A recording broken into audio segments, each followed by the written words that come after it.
Yeah. Dear viewers, welcome. Good evening from our side. Today we again came and discuss about our COVID-19 situation and drug situation, drug treatment and rehabilitation, and from our regional friends. Six country we are in the on year on live.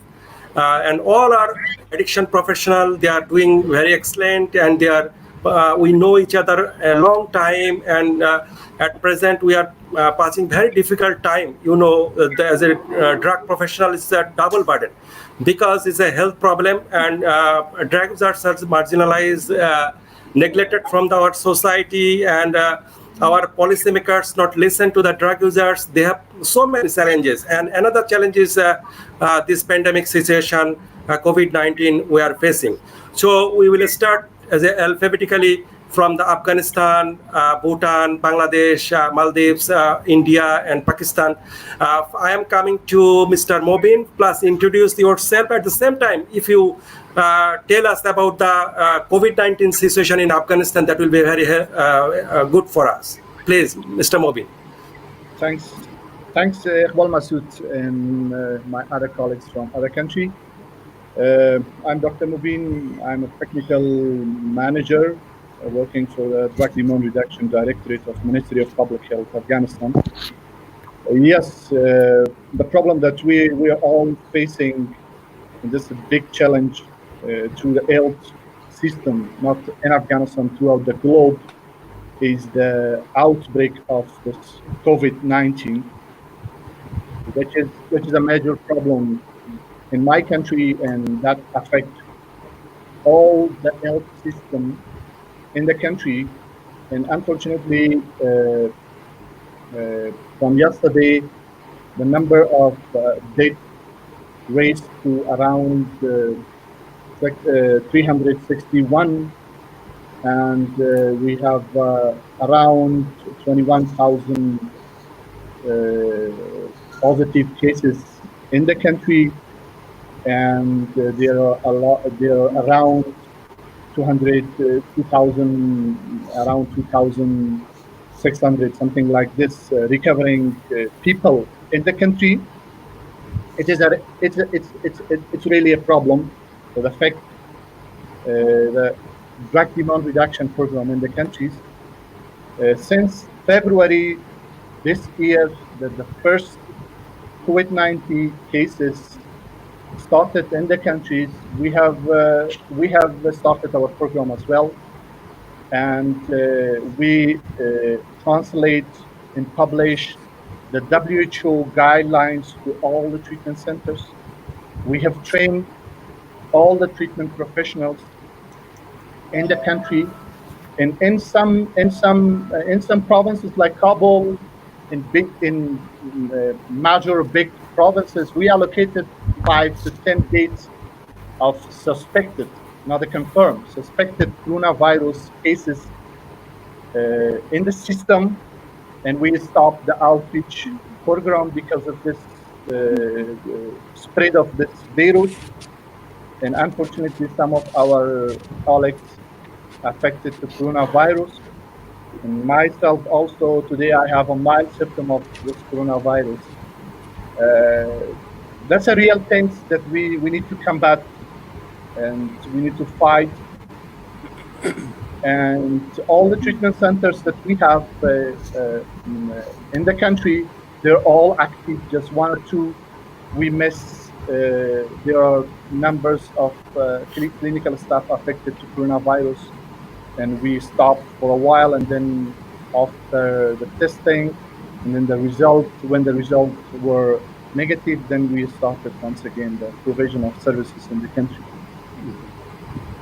Thank you, Mobin. A very excellent sharing. We will come to you again. Now I am going to Mr. Dorji from Bhutan, a very beautiful country, as a sister of a Himalaya. Please, Dorji. Thank you. So good evening and good zongpu to all the viewers and my dear colleagues from the South Asian countries. To introduce myself, I am Dorji Sring. I currently work as the Chief Program Officer for Wellness and Spiritual Health Promotion Division under the Ministry of Health. And prior to my current organization, I used to work for Bhutan Narcotics Control Authority as the Drug Demand Reduction Officer. And currently, I am working with the National Mental Health and Psychological Response Team for COVID 19. And I would like to thank Dr. Asenia Mishan and Mr. Iqbal Maksud for coming up with this regional dialogue and also for extending your invitation to me and to present my country. Thank you so much, Mr. Iqbal. My And to pleasure. tell something about the COVID situation here in Bhutan. Firstly, I would like to, my thoughts and prayers are with those people who have lost their lives to COVID-19 pandemic in this world. And regarding my country, Bhutan, so Bhutan has been doing very good in containing the spread of the virus of COVID-19 thus far under the benevolent and wise leadership of my beloved king, His Majesty, the Honorable Prime Minister, the Health Minister, and supported by all the stakeholders of my country. So that way, Bhutan has really succeeded in containing the virus. So Bhutan had only 59 confirmed cases of COVID-19 as of today, out of which 17 are said to have recovered, 22 are in isolation ward, and 20 are in de-isolation facility. By the way, all these cases were imported and detected while they are under quarantine. And we don't have at the moment no local and community transmission. However, our government, the country has uh, sealed all the international borders. Our schools, our colleges are all closed at the moment, and we are not very sure as to when our schools and colleges will open. Uh, and now our only worry is in our neighboring states of India. So now, just yesterday and day before, so there has been a COVID-19 positive cases detected just in the neighboring town of India. So therefore, I think we're actually very worried and just hoping and pray and just keeping our fingers crossed. So otherwise, I think we have been doing very well. And then I just wish and pray that this COVID-19 situation or the pandemic comes to an end at the soonest possible. Thank you, Mr. Iqbal. We hope so. Now I'm going to mountain to sea. Beauty of island, our star country, Maldives. Shiny, would you Okay. share your country situation and also introduce yourself? Uh-huh. Okay. You keep calling me Shiny, but my name is Shiona. Actually, yeah. Um, I'm working in the National Drug Agency of Maldives. Currently, I'm working in the prevention section as the assistant director. And due to this pandemic, compared to other countries, Maldives situation is, we can't say that severe as other countries, but let me give you some statistical data that have been derived from the dashboard. Uh, as of today, the last statistics shows that we had 1,916 cases so far, out of which locals were 646, and we had 8 death cases, out of which 4 had been local, and the others are foreigners. And on from the 12th March 2020, it has been declared a public health emergency under the section 33 of 7 oblique 2012 under the Public Health Act. And when we come to see to our substance using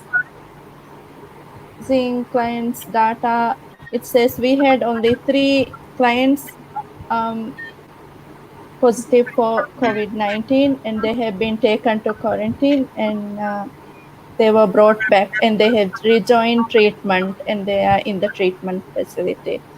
That's it. Thank you Yeah. for your sharing. Yeah. Let me share Yeah. about the Bangladesh little bit. At present, our infection affected people is 71,675, and recovered person is 15,336, and death is 975, and today is the highest death, 42 died in Bangladesh, and we are passing the peak risk time in Bangladesh, and our school college are closed, but our shopping malls, offices are partially open. But our long distance transport is inter-district transport is open, but long distance transport is open last week. So we are passing very bad time. So we hope next after 1 or 2 months we will overcome this situation. Thank you for your all. And now I am going to India, Francis. You are living Kerala. Kerala is our model health system in South Asia. Would you say a little bit about your health system and how you controlling and treating the pandemic, COVID-19 positives, and also introduce yourself? You have so many backgrounds, so would you introduce yourself, Francis?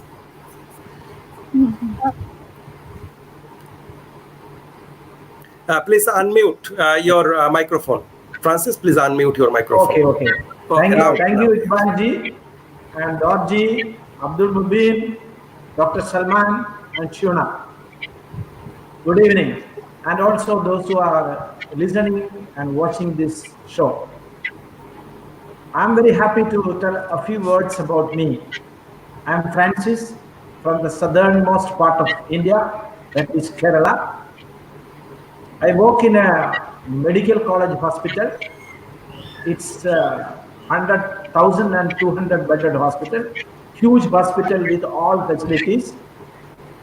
I'm in the Department of Psychiatry, and I have been in this hospital for the last 25 years. This 15th, I will complete 25 years of work, services in this hospital. I have been in the field of drug prevention and treatment and rehabilitation for the last 30 years. I'm the program director and chief trainer of this treatment program and the hospital as such. Thank you once again. Iqbalji asked about my Kerala, but I would like to tell something about my country first. Because as I say, Mera Bharat Mahan. But unfortunately, now my country is experiencing terrible time. We are having a huge number of corona positive cases in the Asian countries. It comes around 3 million people.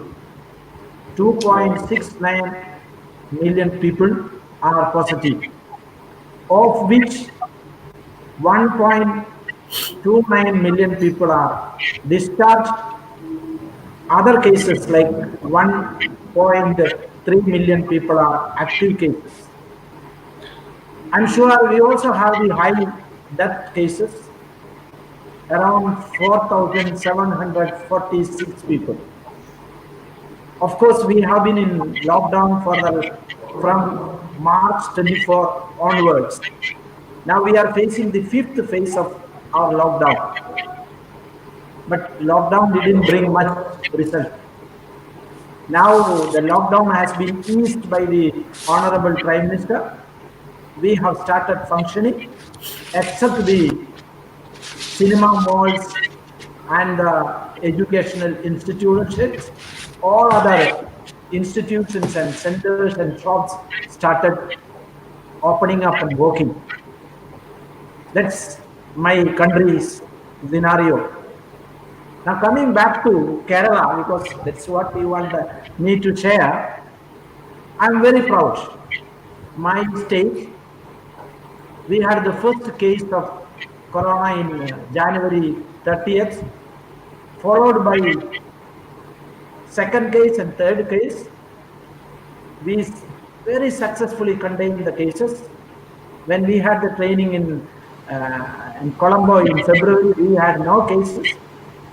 But March again, the second emergence came.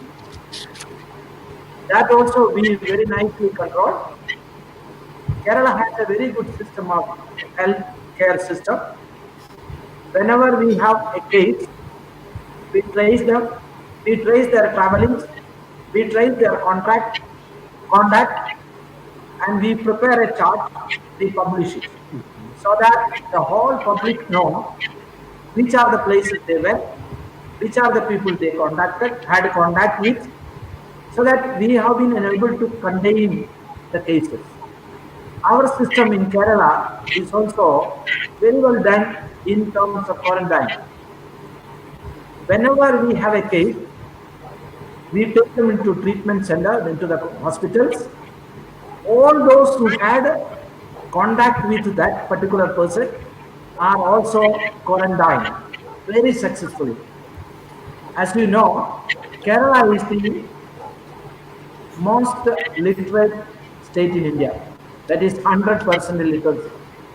So what is advantage of Kerala is the social commitment of the people.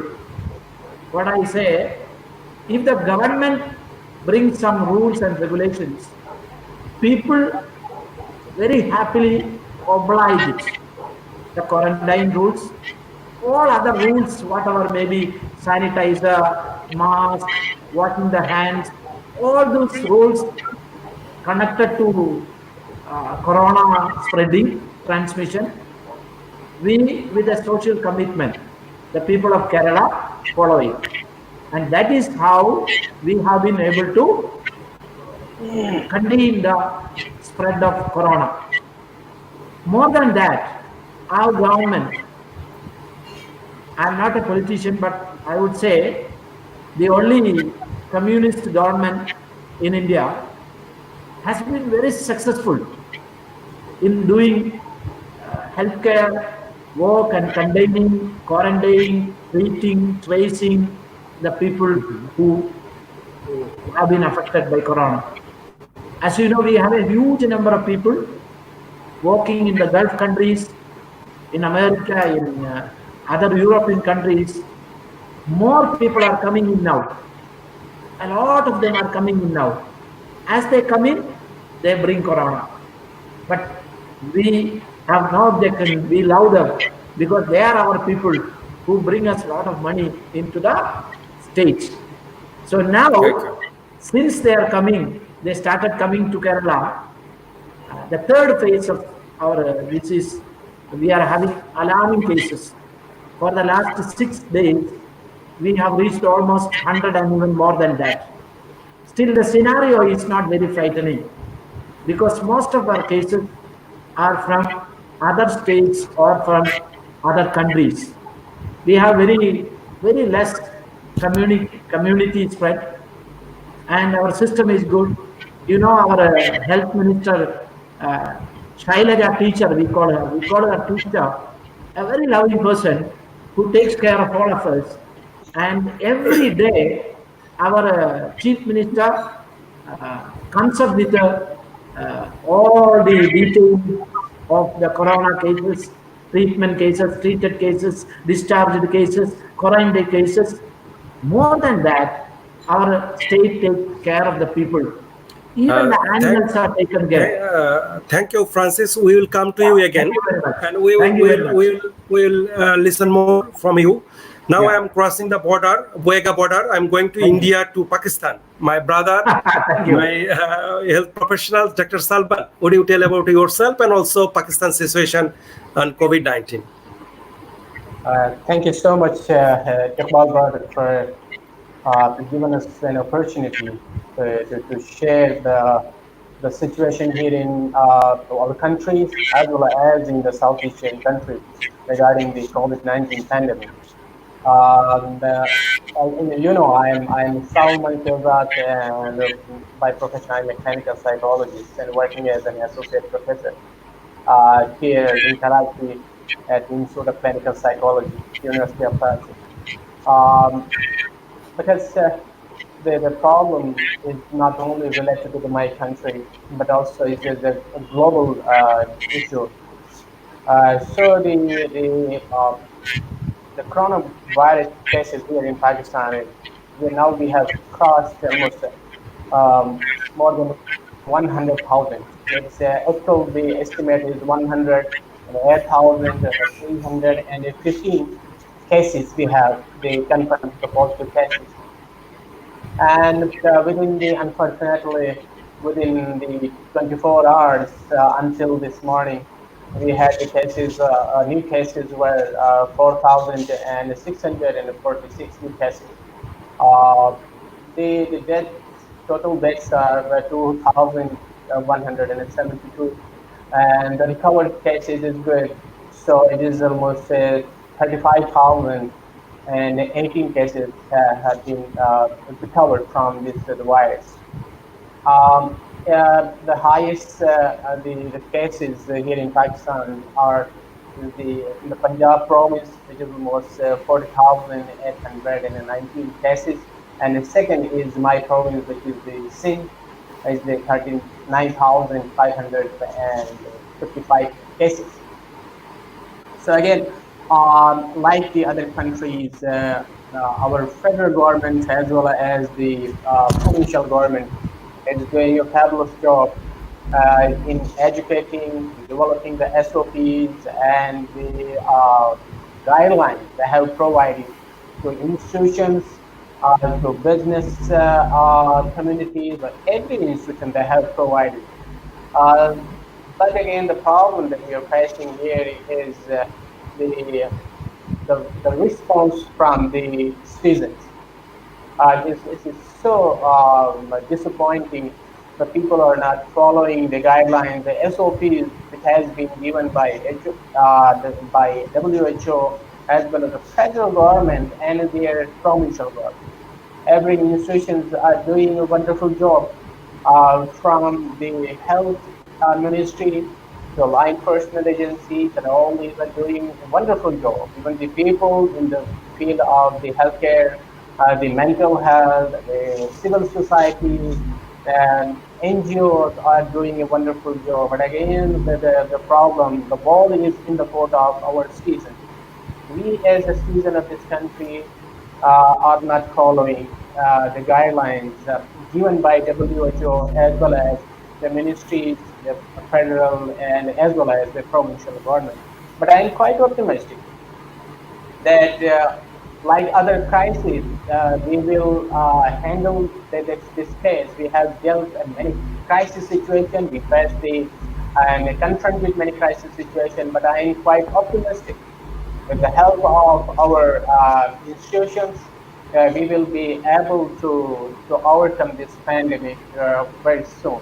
But again, it's upon depends upon our own skills and then how committed we are, uh, how we are more concerned about our own lives, our loved ones' lives, as well as the other people's lives. If we show some concern um, to ourselves as well as for our community, we can save the lives of ourselves, our families, our communities, as well as our countrymen and the women too. Again, once again, thank you so much for giving us an opportunity. I'm here as a mental health student. So I would love to learn from you people. And I will take some of the important things and I will learn what you are doing, some important things and the positive things that you brought, the changes, the positive changes that you brought in your country. So we will be able to learn from you people, and we will be able to replicate and implement these things in our local communities. Thank you so much, brother. Thank you so much, Dr. Salman. Dear viewers, Dr. Salman and me and others people from the Pakistan, we are started a joint research on mental health position during the COVID-19. Hope it will be a great research from our end. And before going to Dr. Mobin, I am just going to many questions came. Mr. Amir Hossain, welcome to all discussion from Bangladesh. Dr. Noor Jaman Rafiq Bhai from Pakistan. Good to see the technical expert from the region. Assalamu alaikum, Rafiq Bhai. Hope you are fine. Dasun from Sri Lanka. Great to see you all. We also too very happy to see you here. And Rohman, great to see you all. And Dr. Naila is asking a question. I'll refer later than the question. But before the question, I'm going to Dr. Mabin. Dr. Mabin, please unmute your microphone and you tell about the cultivation of the opium, because according to the UNODC World Report, the opium production in Afghanistan, 95 supply in the world. So huge burden and huge challenge in Afghanistan. How your government is controlling and reducing the supply chain? Would you tell us a little bit? Thanks, Iqbal Masood. Yeah, the problem that we have in Afghanistan, and that's the same problem reflect to other countries, especially the neighbor countries, other countries in the globe, is the opium, the poppy cultivation, production, trafficking, trade, in this, and also increment in the number of drug addicts in Afghanistan and other countries. Yes, this a big problem, and this is a challenge in Afghanistan that we have for several years. We face, and that creates a lot of problem for the people of Afghanistan. And according to, as you mentioned, that we are unfortunately the biggest produce of opium poppy cultivation in the world. And unfortunately, nowadays, there's cannabis is another big problem in the country. The government of Afghanistan, they try their best to combat with this challenge, that they create a big problem for the people of Afghanistan. And that's the big problem that causes insecurity in the country. That nowadays insurgents such as Taliban, they are fighting, and the main goal of this Taliban is just this poppy, this production, trafficking, and this trade that affects the good governance in the country, and as well as the health, that cause a big problem for the health of the Afghanistan people as well. As you mentioned, that we are the countries that, according to the UNODC survey, this profit all goes to the insurgent trafficker in the countries, and as well as in the globe, that they benefit from the poppy cultivation, production, trafficking. As I have the statistic from the UNODC report that around $32 million comes from the taxes from the farmers, and the Taliban gets that money in fuel themselves. That's one thing. The other thing is this: the officials that they are working, trafficking inside the countries, and as well as the Taliban, and the profit goes on the direct profit of this trade of opium is around 150 million USD. And globally, if we think about that, 60 billion USD, 60 billion USD is going to the pocket of this international traffickers, international insurgents, and the people that they traffic the opium to the globe. That's a big problem that we have in the sacrifice of the people of Afghanistan, unfortunately. The government of Afghanistan tried their best to combat this problem, but how can I say that it is not in the priority of the government of Afghanistan to link this production of this poppy cultivation to the production trafficking, and as well as to link because it's a three things that it's a main important in connect to each other. Because for example, eradication is not alone sufficient and effective for the farmers in the communities. They want, for example, nowadays a watermelon, 7 kgs of this watermelon in the areas that the areas in the province of Afghanistan around 50 cent, not $1. How can a farmer, how can a farmer, for example, do the alternative livelihood? They didn't care, and they care just for the eradication. The other important things is money laundering. Other things that they need to focus is the international coordination. We are not the ones that we sacrifice for the cultivation of poppy in the countries. The other people in the globe, they have the same problem. We need the international support to come together, to fight together with the government of Afghanistan, and to combat this problem in the country, because this problem caused addiction to the people of Afghanistan, poverty to the people of Afghanistan, the economy of our country destroyed, and the education in the areas that the Taliban have full authority in the countries. The poppy cultivation comes from that areas. In the government of Afghanistan, unfortunately, they didn't have any authorities to go and to eradicate that area.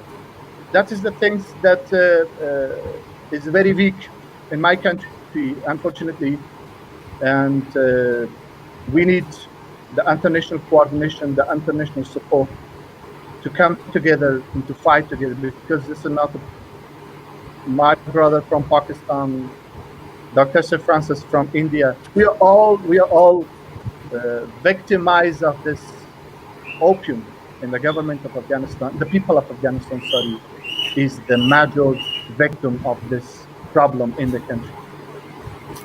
Thank you, Mobin. Through this dialogue, we are drawing attention towards our country policymaker to reduce the supply chain and save our people and save our children from the drugs and opium. Before going to Dorji, I have another question from the viewers to Shiny. Naila Parvin to Maldives. As we know that the first case of COVID-19 in Maldives was a tourist. A long time all airports were shut down, but nowadays many airlines airport are open. So how could you protect the entry points, ports and airports to prevent transmission of disease? What protective measures that your government has taken? Would you share something about this, tell about this question, answer the question very briefly?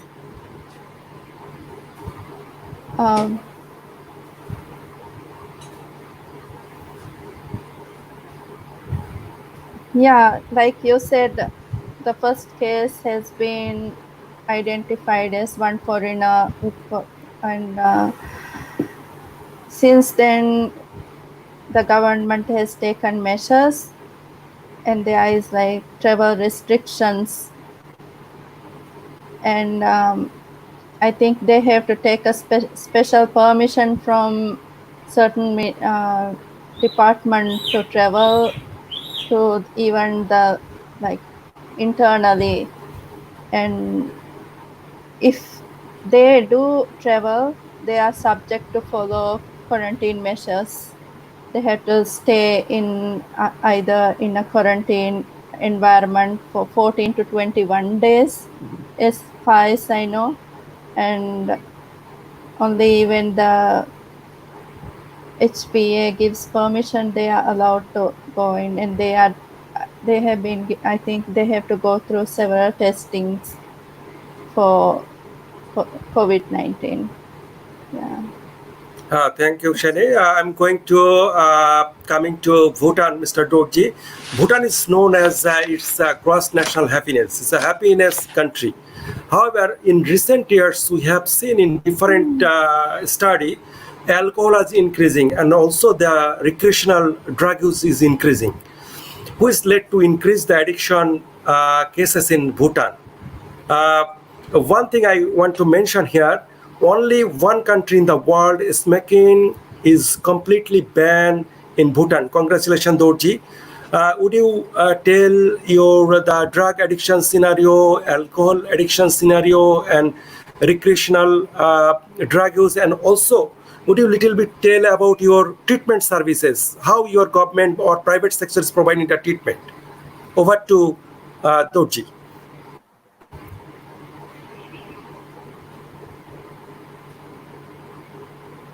Dorji, are you hear me?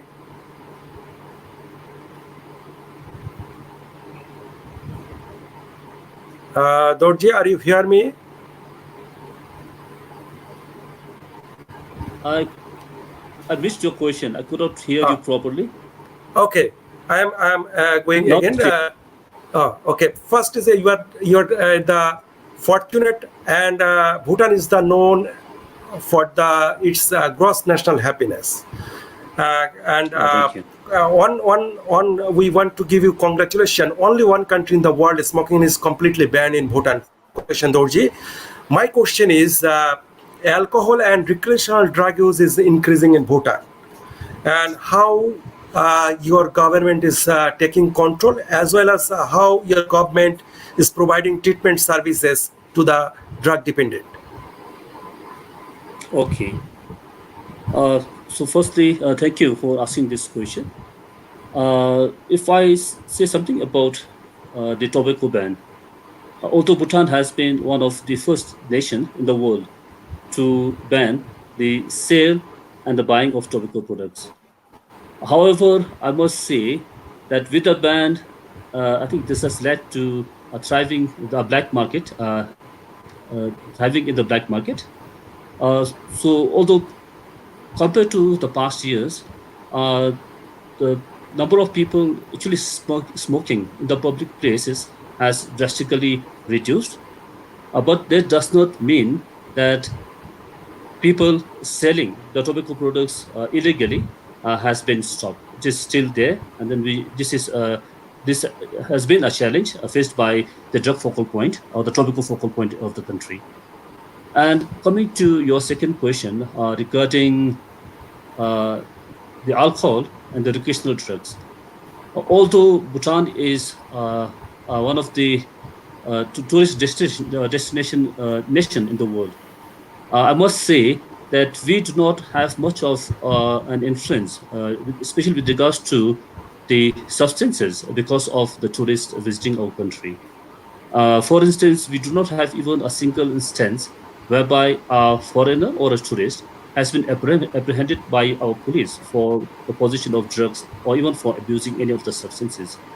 The most commonly abused substances in my country as of now is okay from the legal substances is alcohol and even tobacco products. Or just smoking is allowed, but only buying and selling is not allowed. So people can legally smoke, but other substance that the problem that we have is especially cannabis or marijuana, which is widely available here in the country, is widely grown. So therefore, people have easy access to the cannabis plant.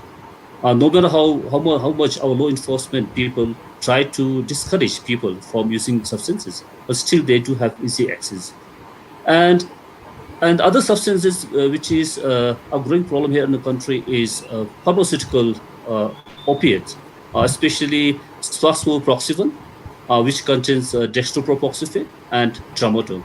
So we have a growing problem with this, and our government, especially the drug focal point, supported by the law enforcement agencies such as the Royal Bhutan Police. So I think we have been actually doing very good in curtailing the growing drug problems in the country. Um, and coming to the treatment, as of now, we do not have much treatment and rehabilitation centers here in the country. We just have two non-governmental organizations, which is dedicated to the treatment and rehabilitation of people affected by drugs and alcohol. And then we just have very limited capacities. So because of which, many of our people who are actually dependent on drugs and alcohol, they actually go to the neighboring towns of India for the treatment and rehabilitation for the drug and alcohol problems. So there is a strong need actually for more treatment and rehabilitation centers here in the country. So we do not have a private organizations to actually look into these issues. And coming to the government, so Bhutan Narcotics Control Authority, which was my organization before, so we cater to the needs of people apprehended by the police for the offense of substance abuse. So we have something called a compulsory drug treatment program, which is actually mandated in lieu of the imprisonment. So people are not sent to the court or to the imprisonment or to the jails. But if the court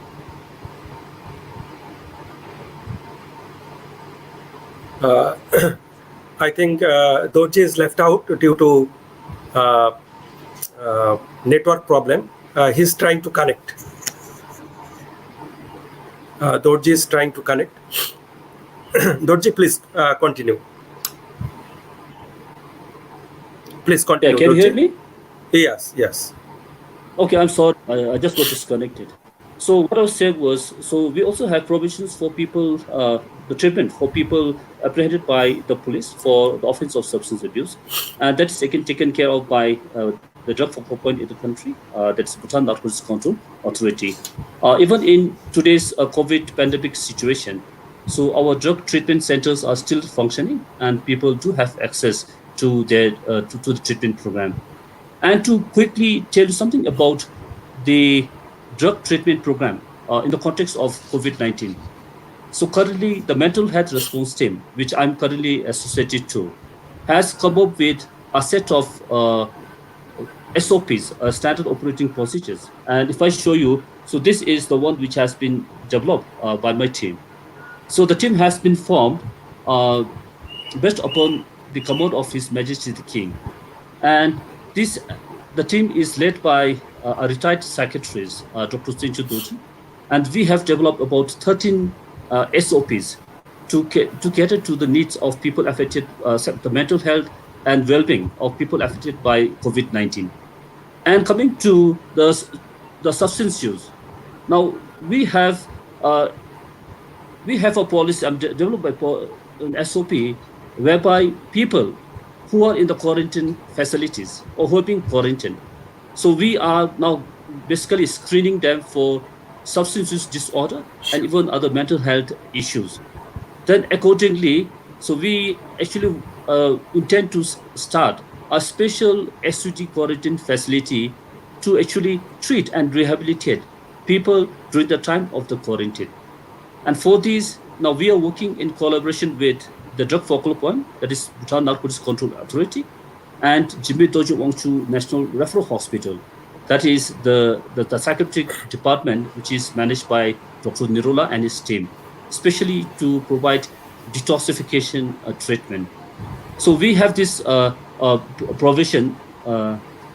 So and we did have few cases of people in the quarantine facility withdrawing from substances, and then based on our SOP, so we have been able to reach out to them and provide our services. And most of the services that we provide are done through through telephone. That means, I mean, the 99.9 percent of our services, telephonic uh, counseling services are done through telephone. So far, we are trying to avoid the face-to-face contact counseling. So I hope I answered your query. Thank you for your information. Very information. You. You are you are trying to establish long distance services through internet and telephone and social media also. We have so many questions from Sadia Faisal from Pakistan. Is hello everyone. Hello Sadia. I think you well and safe. One question, very important question, asks Mr. Muklesur Rahman to India and Pakistan friends. Question is very important discussion that special arrangement has taken in drug treatment and family counseling during the COVID pandemic at Kerala and Pakistan. I am referring this question to Dr. Salman and Francis one by one.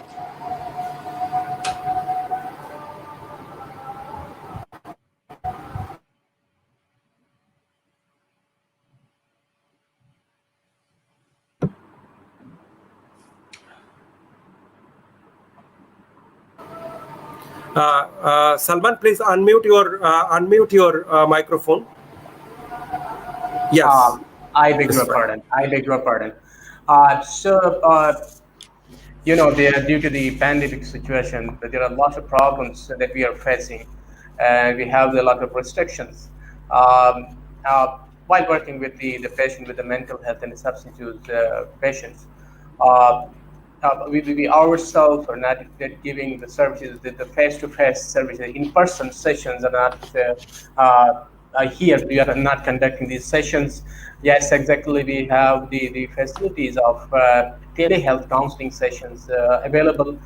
Fortunately, in my province, the Ministry of the Sindh has given the helpline services, offered the helpline services for the people who are in distress and facing the crises, and or they are in distress and have facing a certain mental health and all these issues. So they can consult the psychologists, and the psychologists are offering their services. I myself involved in many daily counseling the facilities, and in future we are also planning to implement these sessions in different areas, especially in the far reach areas of this country, especially in the rural areas. The problem of the mental health as well, due to the pandemic situation, the people are in crisis, so the distress level is quite high. And I received the call from the families and the communities that the people are at greater risk for the suicide too. So in this situation, we conducted the mental health first aid training courses in different areas, and I myself and our team of the psychologists implemented some of the even the wellness programs. We have started the wellness program here in Karachi, and it was quite successful because the staff who are working in the substance use treatment facility, they have the compassion fatigue problem, burnout related issues, and secondary traumas, and also their clients have of the other problems related to the traumatic experience. This is a new situation for us, for all of us globally, and even for our clients too. So we conducted a few of the training courses, especially for the clients, which was called as the therapeutic parenting, to reduce the traumatic experiences in the clients, and also the step wellness programs we have started, and it was quite successful. Recently, we completed that program, and which was majorly focusing on the staff well-being and their mental health related issues, because they are the frontliners in this crisis situation. They are doing a wonderful job.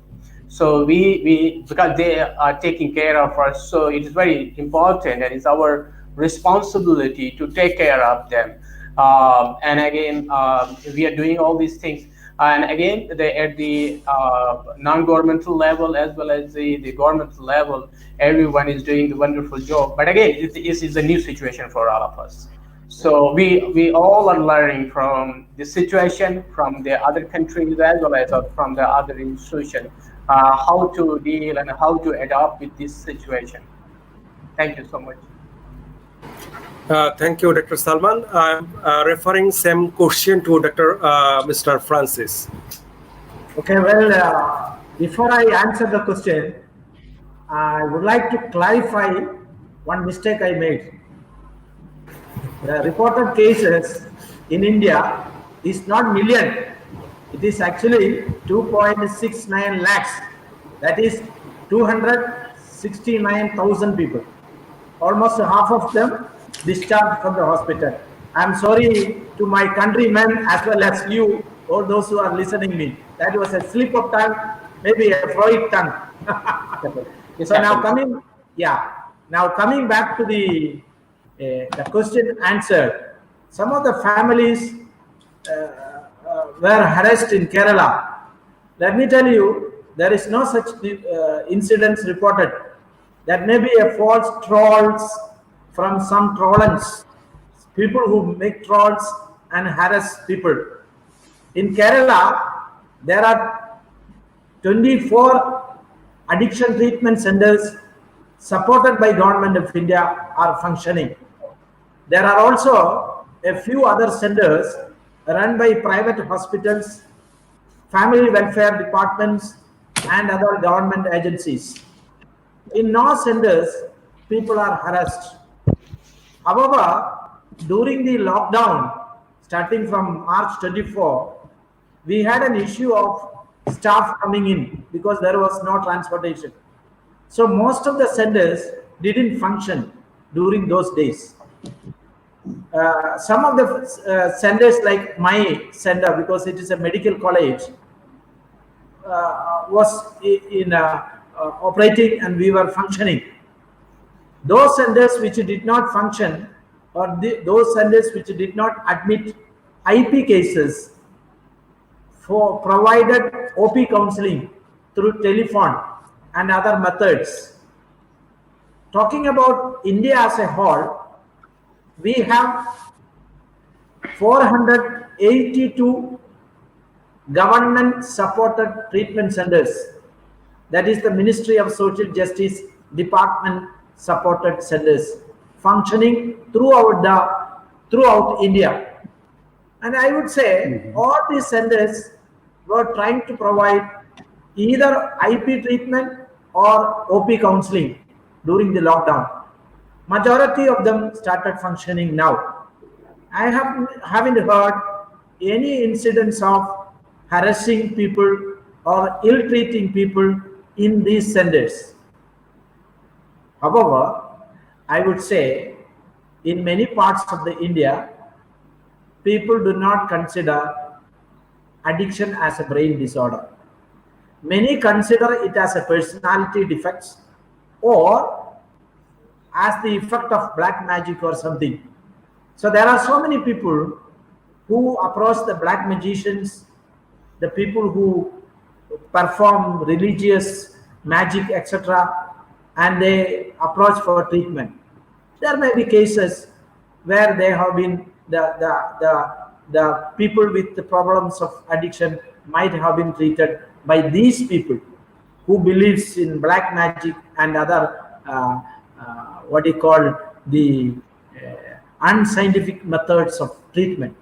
Of course, that is there in India. I would not deny the fact.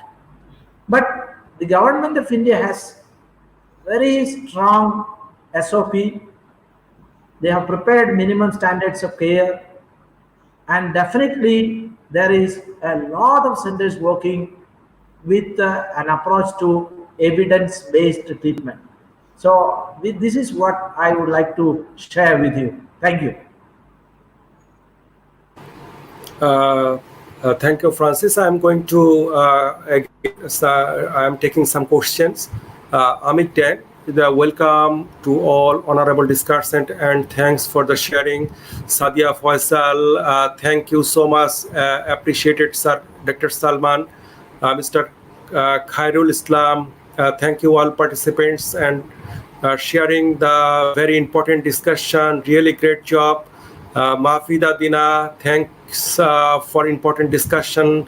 Sharmin Rahman, thanks a lot for your sharing. Robiul Islam, Dohar of his defeat. Thank you, Robiul.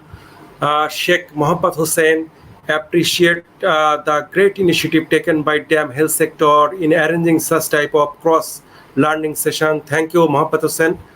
Sadia Faisal, very important discussion done by Dr. Salman. Thank you, Sadia, for your comments. Sadia Faisal again. Oh God, good to hear from Odyssey. Thank you, Dr. Abdul Mubin. Also, one question from Maria Jones. Thank you, panel, and interesting discussion. I have a question. In your country, has there been alcohol ban during the lockdown? If so, how has that affected access to rehab for those are substance addiction? In Bangladesh, during the lockdown, all hotels, bar, uh, for the lockdown under the lockdown, and that was closed. And after that, now is open, and I think this situation is over. And I think Pakistan, India, and other countries also. Mr. Jones, she did not ask any specific country, mention any specific country. So you can also very briefly share about her question. Francis, Salman, Mobin, and Dorji, and Shiona. Share that because during the lockdown, alcohol was banned in India. In many parts of the country, alcohol was not serving to the people. Particularly in part of my state, that is Kerala, it was totally banned. No outlets, no bars were opened. But it had an adverse effect on alcohol users because most of them, majority of them, started using country-made liquor, which is not safe to drink. And also in Kerala, we have an Ayurvedic medicine which contains alcohol. So the people made up this and started drinking. Even we had a case, one guy, an alcohol user, continued to use sanitizer. He was using sanitizer because he was not getting alcohol. As a result, he is undergoing treatment and he is not in a very critical condition. So this banning alcohol was not at all a positive thing, a positive oriented thing, positive resulting things that positively helped the people who use alcohol. Actually, this brought very, very bad things to the people. That's what I would like to share with you. Thank you. Thank you. I'm referred to other country. If you want to share something about this. Thank you so much for asking us. This is an important question, a wonderful question. In Pakistan is the Islamic Republic of Pakistan, and especially in country like mine, after the 1979, our government had passed a ordinance. According to that ordinance, they banned a set of the what were deemed to be the non-Islamic practices. Among them were the production of and the use of the intoxicating substances like alcohol and all these things. It has been banned. So again, there are a few bars during the lockdown situation. They were unable to open, but few, especially on the media reports, we saw that they opened the bars and the people are accessing them. But especially in the case of the drug, globally and here in Pakistan, the drug traffickers are unable to traffic and the drugs, so it cannot reach to their clients, those who are using the drugs. So one of the good news is that so those who are using the drugs are unable to get because it's not easily available, it's not accessible. So now they are reaching to get the treatment from the treatment centers. And we have seen and a few people reported these things. So this is the good news. So they are now, due to the lack of the access and availability of the drugs, they are getting the treatment. this is a good thing for me. Thank you. Thank you. I'm about Bangladesh. Is alcohol is not legal for all people. It's only for foreigner and those people under treatment. They can use alcohol with the prescription of the doctors. This is the legal provision, but illegally, so many people taking alcohol, drinking alcohol, and also selling alcohol. I am going to others country, Shiona, Dorji, and Mubin. Yeah. In Maldives, it is already prohibited for the locals because we are an Islamic country, and our currently our tourism industry is not working. So I guess alcohol will be banned. So we won't be seeing alcohol. So probably it won't be in the market. Dorji, please. Sure. Yeah. Now, coming to alcohol, Bhutan as of now, so we have not experienced lockdown as such. But however, now in the quarantine facilities, now we have very interesting thing going on in the sense, initially when we started quarantining people, our people who are coming from abroad, so they were actually quarantined for 14 days initially, and then later it was extended to 21 days. And then what happened during that time was, so some of the people who are actually into substances really did not experience a severe withdrawal as such, but I think they were craving for alcohol, for that matter, even tobacco. But maybe we had few cases of people who were also taking pharmaceutical opiates. But now coming to alcohol, so what happened was just to ensure that we do not, our people in the quarantine did not give us any problem as such.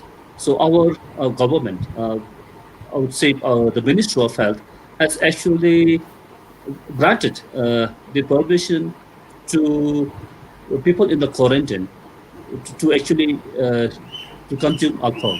In the sense, when our people were not actually disallowed to consume alcohol or tobacco products, although tobacco products is illegal in the country. But just in order to ensure that they complete their quarantine period properly without any problem.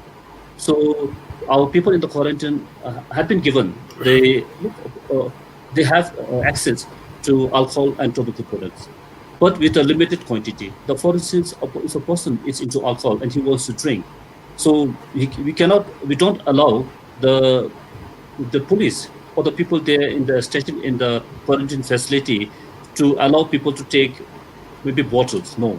So maybe a quarter of alcohol is allowed to be sent to the quarantine facility.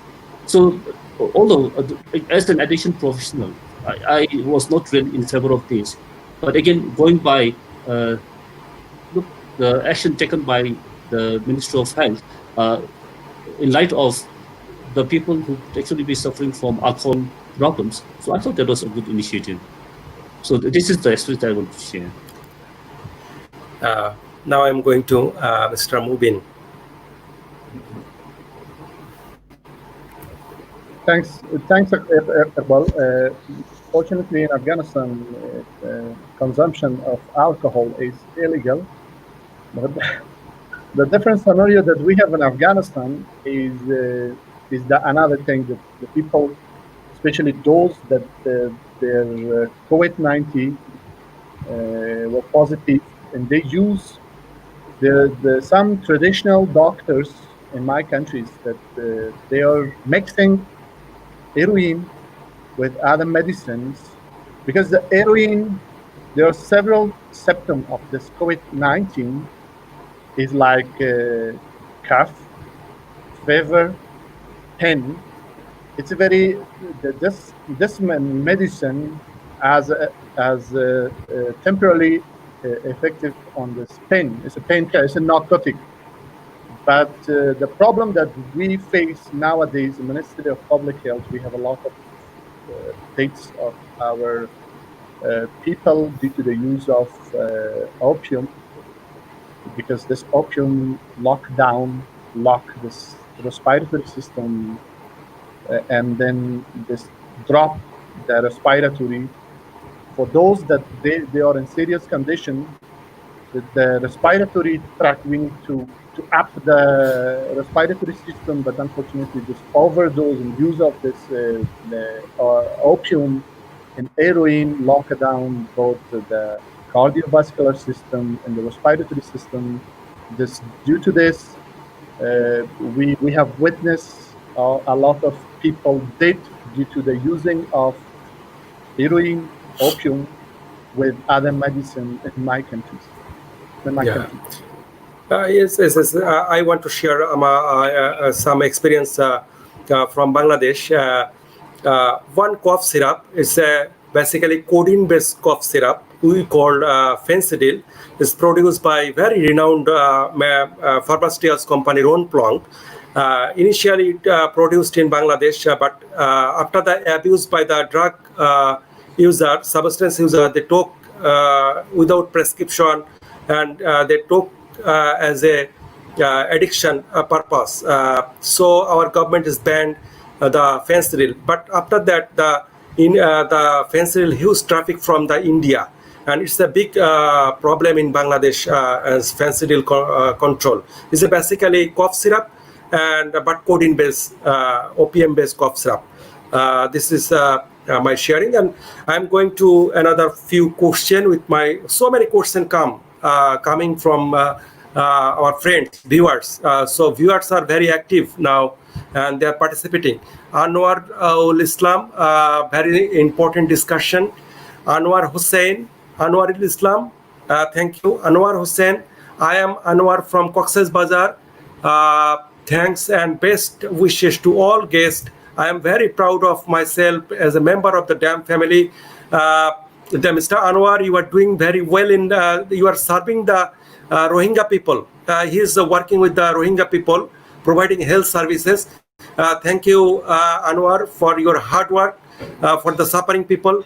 Mr. Amir Hussain, through here several discussion of Shawal country. So curious to ask question. Question is what term is more appropriate, social distance or physical distance, because term making many sense and make also effects. I'm going to Dr. Salman, because you are the mental health specialist and also a professional. So it's terms also very important. Sometimes terms stigmatize the peoples. No, I learned from the Colombo plan. So if you discuss a little bit about the terms.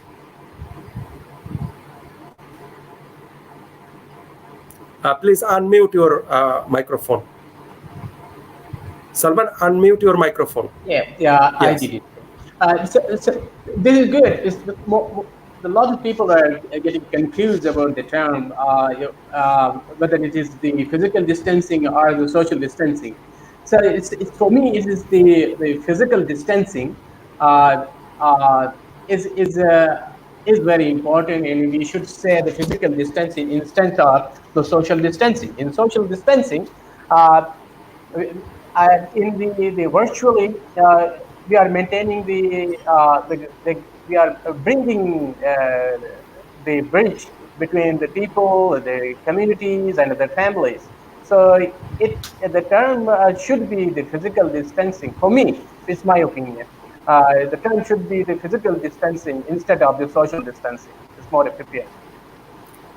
This is physical distancing, very easy to understand in context of South Asian country, but our country. I think that this good opinion. And Francis, who is the officer of the day? Because we are already past 1 hour 8 minutes, so we'll ring the bell. I don't know, because we are continuing. So we have so many questions. Let answer the question. Sharifuddin Ahmed Chaudhary, nice discussion. Thank you, Sharif bhai. Muhammad Abu Jafar Mia, we all together, inshallah, Allah overcome the situation, inshallah. Sheikh Abdul Rashid, a concern. program is needed, concerted program is needed to putting an effective break on drug pandemic. A strong commitment from the Myanmar is an important in the regards.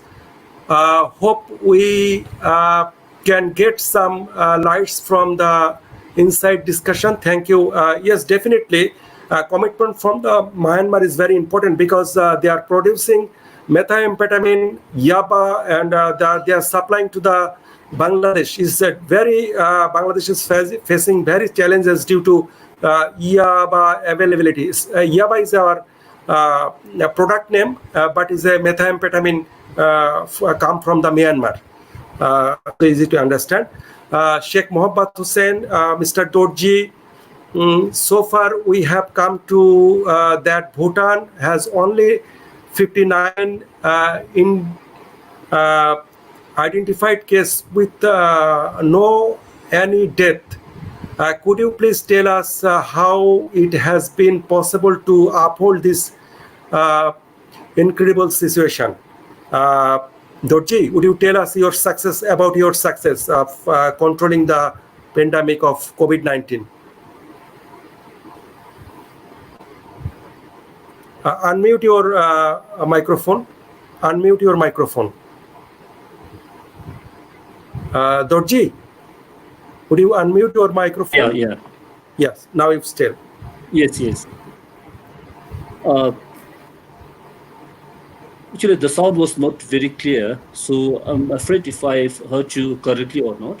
But Okay. if I'm not wrong, the question that is being asked was that Bhutan so far has had no death related to COVID-19. So how that was possible? Was that the question? Yes. Correct. Hello? Yes. Yes, this is the question. Please go ahead. Oh, okay. So because I hear a lot of disturbances. Actually, I do not have a definite response or an answer to this question, but I would definitely would like to believe that with the blessing of my king, His Majesty, and the initiative taken by the Minister of Health and the Royal Government of Bhutan to contain COVID-19 cases here in Bhutan. So far, we are very fortunate that we did not have any deaths related to COVID-19. So maybe I would like to thank the Almighty for sparing the Bhutanese people. But I'm not very sure. So maybe firstly because in terms of the demographic, the people who have tested positive for COVID-19. So I think most of them are young people, and then maybe because they have very good immune system. Maybe because this could be the reason why maybe the COVID-19 has not really taken the lives of all people. And however, the interesting thing is the first case of COVID-19 here in Bhutan was in the form of an American citizen who was 76 years old. He tested positive. He came to Bhutan as a tourist sometime in March, and then he fell sick and went to the hospital. And on the first week of March, on the 5th or 6th, so he tested positive. And then I believe this guy had other comorbid disorders, and he was kept in the isolation ward and given every possible treatment to that old man by our government. And he also received a personal attention from none other than His Majesty the King of Bhutan. And later he was flown back to the United States, and we were informed that the old man had actually recovered. But I think this has actually remained a mystery, and we are not really sure what actually helped this guy. But we're very happy that so far a person who has been tested positive for COVID-19 here in Bhutan. So none of them have actually lost their lives, and we sincerely hope and pray that none of our people actually lose their life. And His Majesty the King has also commanded the government to ensure that not a single Bhutanese citizen succumb to COVID-19, be it within Bhutan or even abroad. So our government has been going all out to bring in our people who have been stranded in other countries.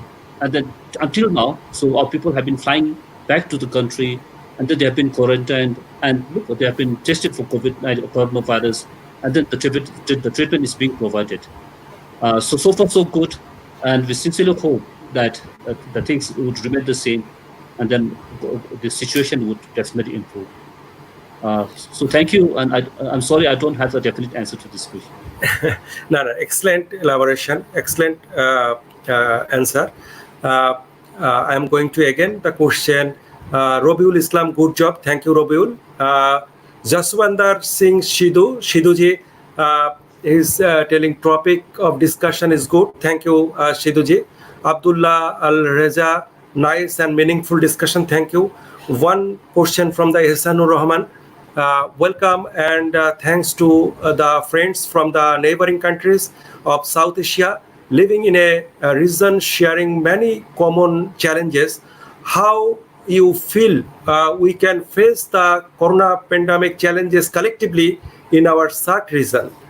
As a Bharat Mahan, I am going to Francis to answer on behalf of us. You just answered the question because Narendra Modi took an initiative, a regional initiative, SAARC initiative to create a fund for fight against COVID-19. So you can, our time is very limited. That's why I am requesting you to answer on behalf of us, this question. Francis. Okay, to all friends in Bangladesh, Pakistan, Maldives, Bhutan, and in Afghanistan, I would appeal to you, follow the COVID-19 guidelines. That is very important. That is, always wash your hands with soap, sanitize your hands, keep a mask. Now, WHO also has said keeping mask is very safe. So if you follow the guidelines and also just forget about politics, what is happening in the country, between our countries, just forget. This is the time we all Asians stand together and face the pandemic. We can face it with positive thinking, with positive power, with a collaborative involvement in all the activities that is happening in our region. If you are, it doesn't matter what politics you follow, but just obey or follow the rules that has been set out by our leaders, the rulers, etc. So this is my appeal to all of you. We will definitely overcome this difficult situation by following COVID-19 guidelines very effectively, and then we will able to overcome this. We shall overcome one day. Let's remember that song. Yeah.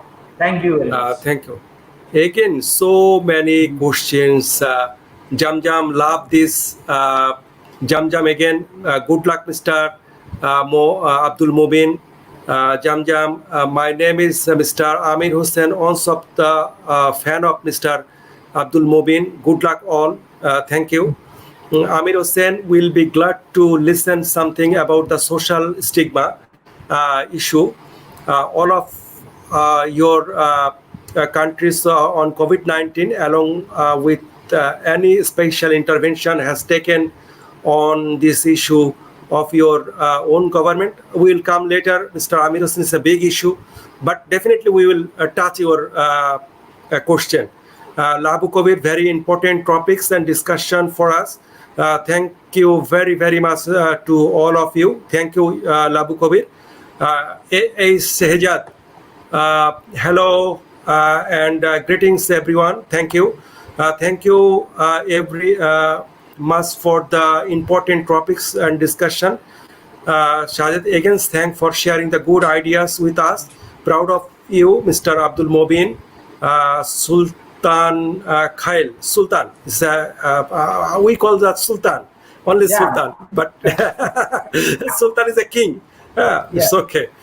Uh, now, stigma related COVID-19 and stigma very associated with two terms, two words, COVID-19 and stigma. And WHO also feels some concern about the stigma. And already WHO alert all the countries about this stigma. So I am going to Mr. Dr. Salman Sadat. Would you tell us very briefly about the COVID-19 pandemic and how we are facing to stigma? Mr. Amir, we are not going to all the countries, but I am requesting Salman to answer on behalf of other country.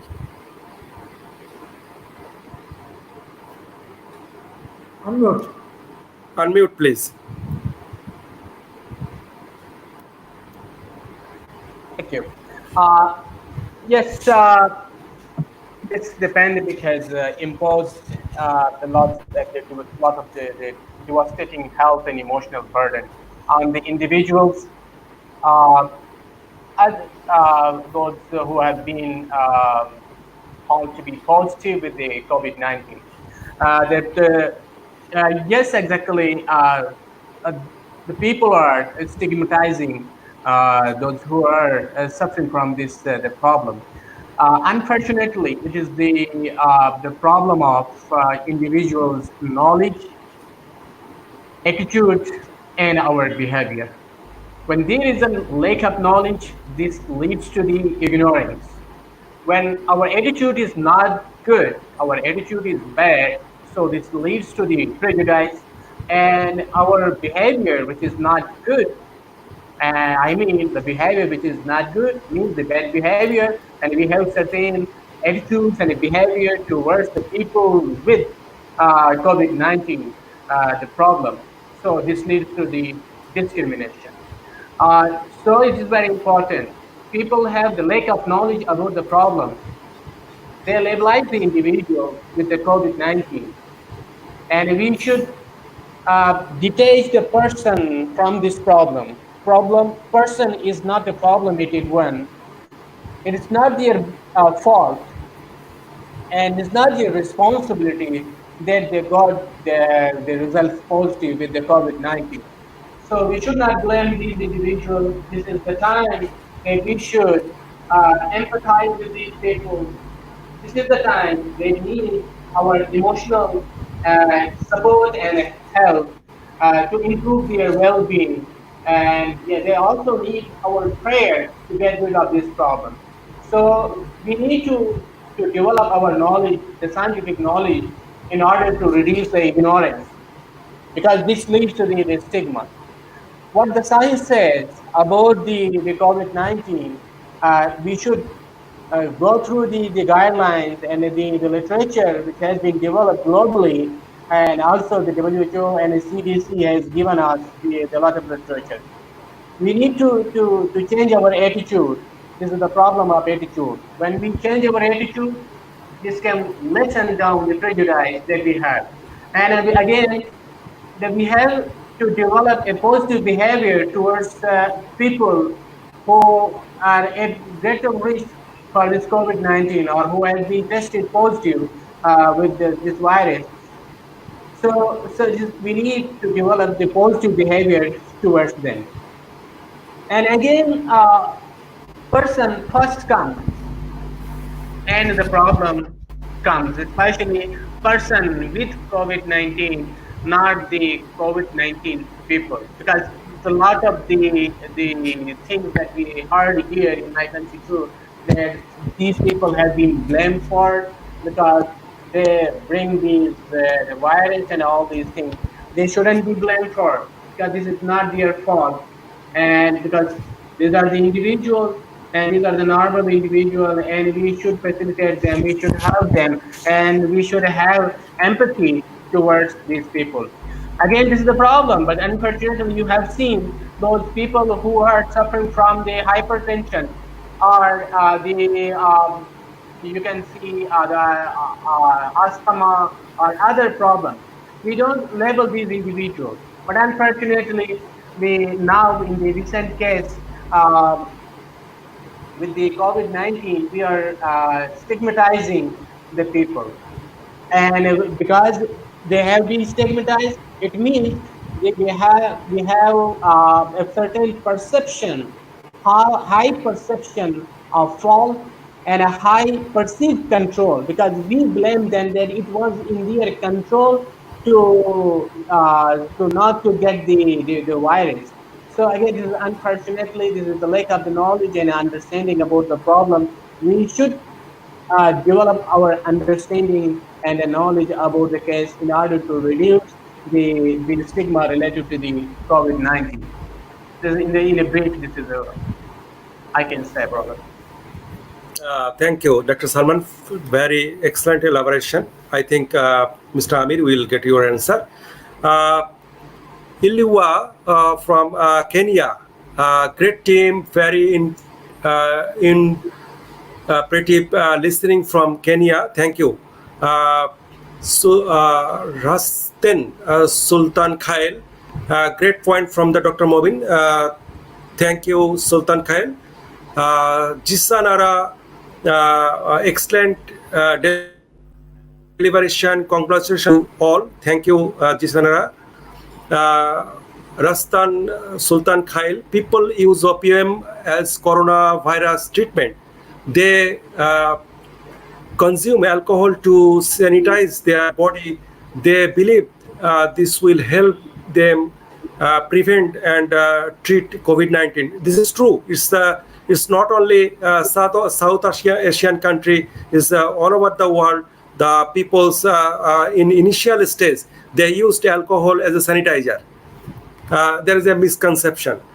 Abdul Shukur Haidari, great initiative. Thank you, Shukur. Naira Parvin, Dr. Salman, at this situation, how is your mental health situation while handling the patient with mental illness? How would you refresh your stress? It's very important. She is asking about your care, not the patient care. Please, Salman. This is wonderful. This is wonderful. During this pandemic, I developed my own wellness wheel. Uh, I have prioritized the things. What is important to me?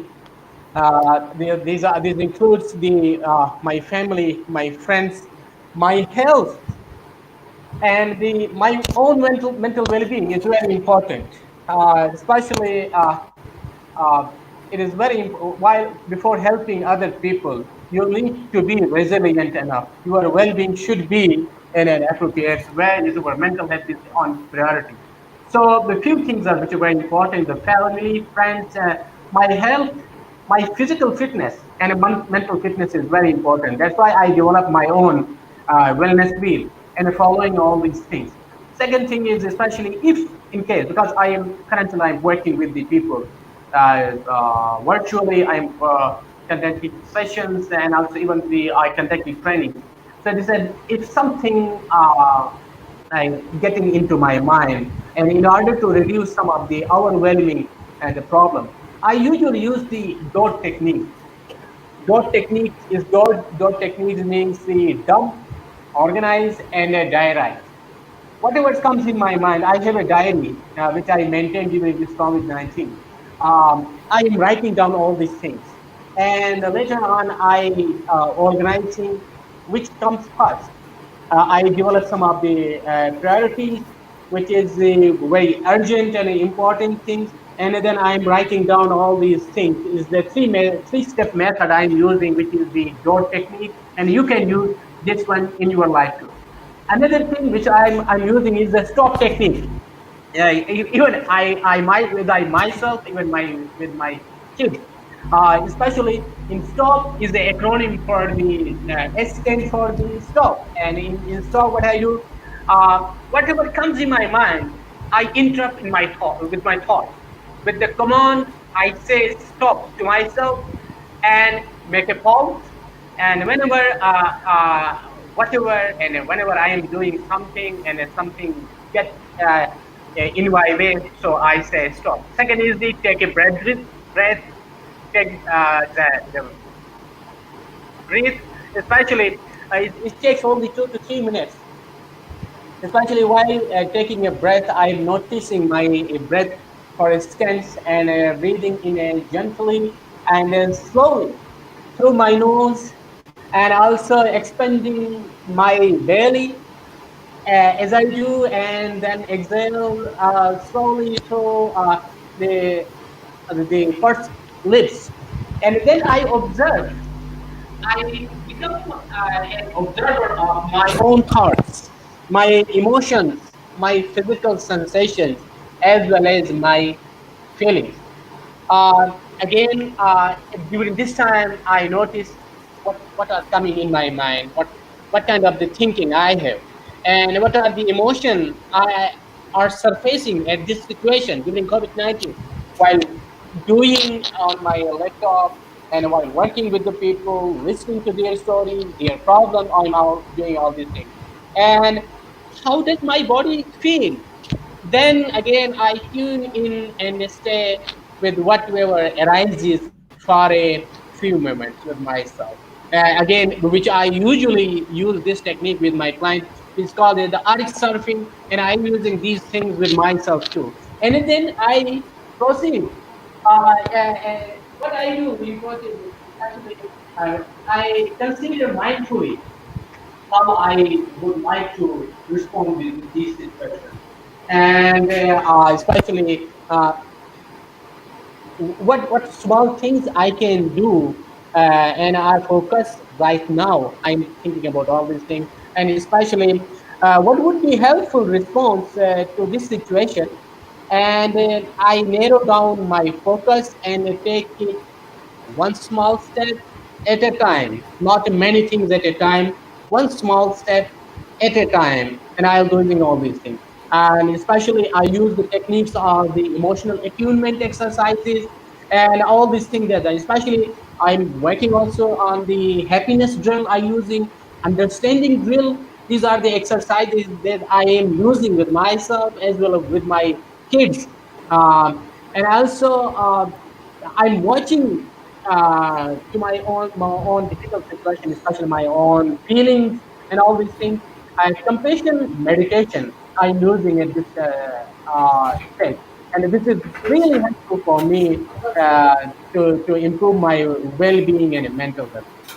This is, I think, this is enough today, because I'm doing all these things in order to reduce my own stress. All these things I'm doing right now. Thank you, Salman. This very excellent tips for all mental health professionals.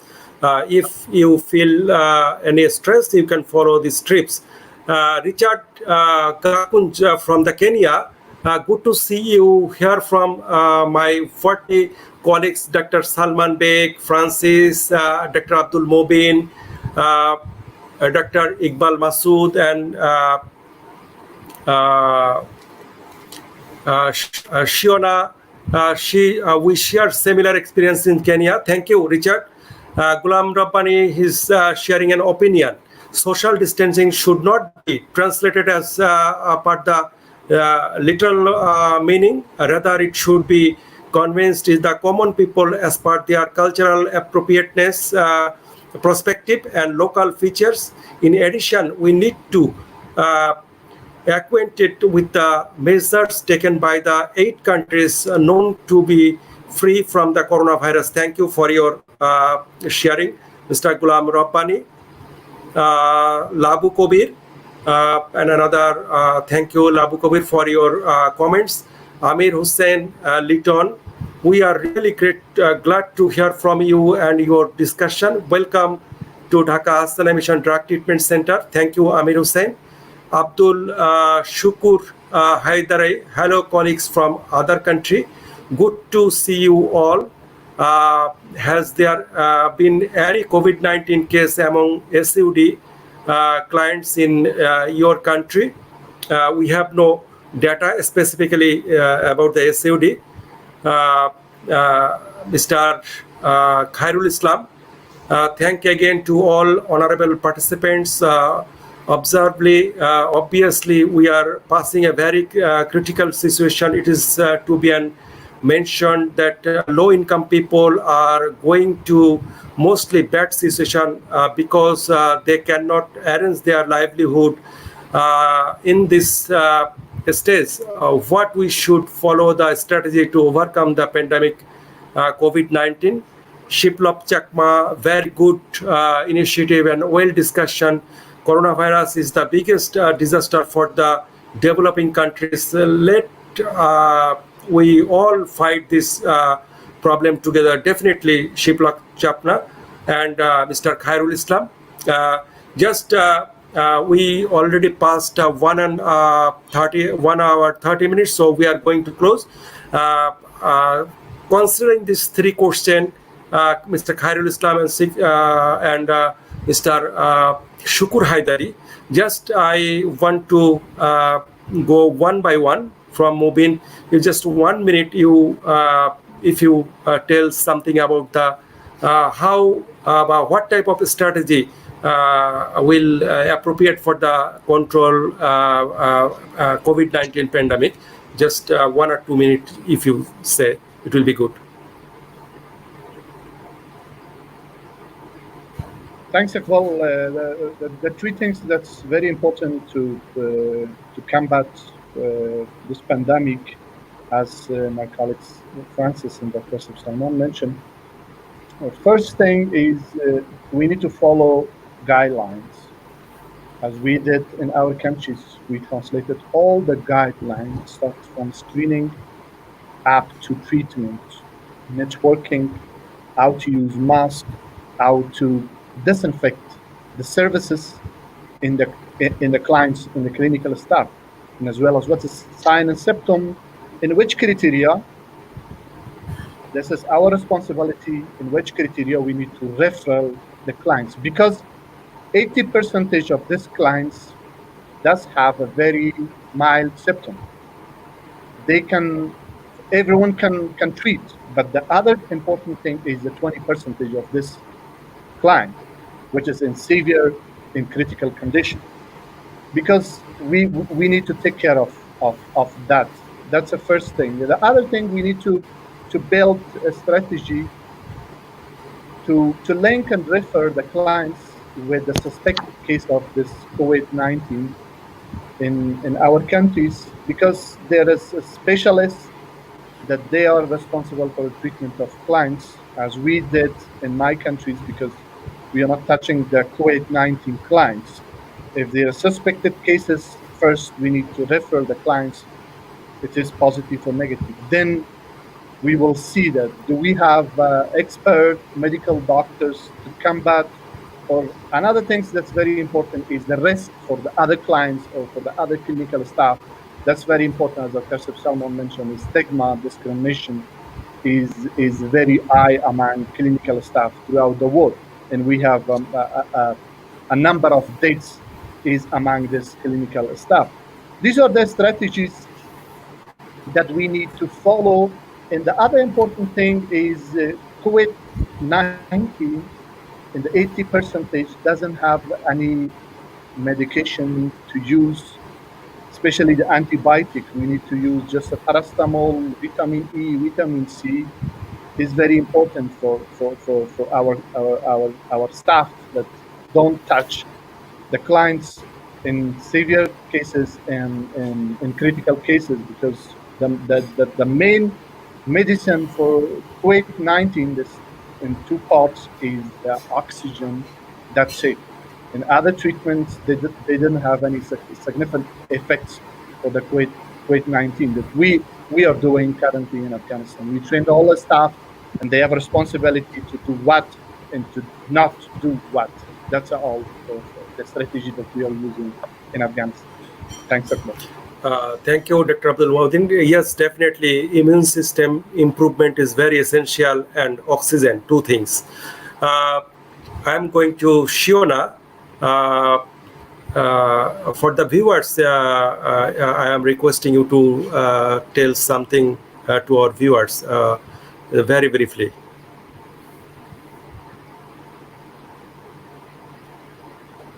You please unmute your microphone, Shiona. Please unmute your microphone. Um, just like Dr. Abdul Mubin said, and as Dr. Salman was saying, we have to follow the guidelines. Sticking to the guidelines is very important. That is the only way we could thrive this situation. So we are also following the guidelines, and uh, we have to work together in this. Actually, we need support from everybody as well for this one, because we cannot survive alone in this pandemic. Thank you, Shiona, for your conclusion comments. I am going to Mr. Dorji. Very briefly, would you tell something about COVID-19 to our viewers? Please unmute your microphone first. Okay. So thank you, Mr. Iqbal. Actually, I'm not an expert in COVID-19 or coronavirus. So from the little things that I know, I would like to take this opportunity to request our viewers here in order to prevent ourselves from getting infected with coronavirus, for that matter, COVID-19. I just would like to urge everyone to maintain basic hand hygiene techniques. So maybe wash your hands regularly with soap, use sanitizer, so maintain physical distance as much as possible, especially while going into the crowd. And you also may want to wear masks, which I think is very, very important, and follow the directives of the government and the Ministry of Health of your respective nations or countries. And should you show any signs or symptoms of COVID-19, then please get yourself tested or go for home.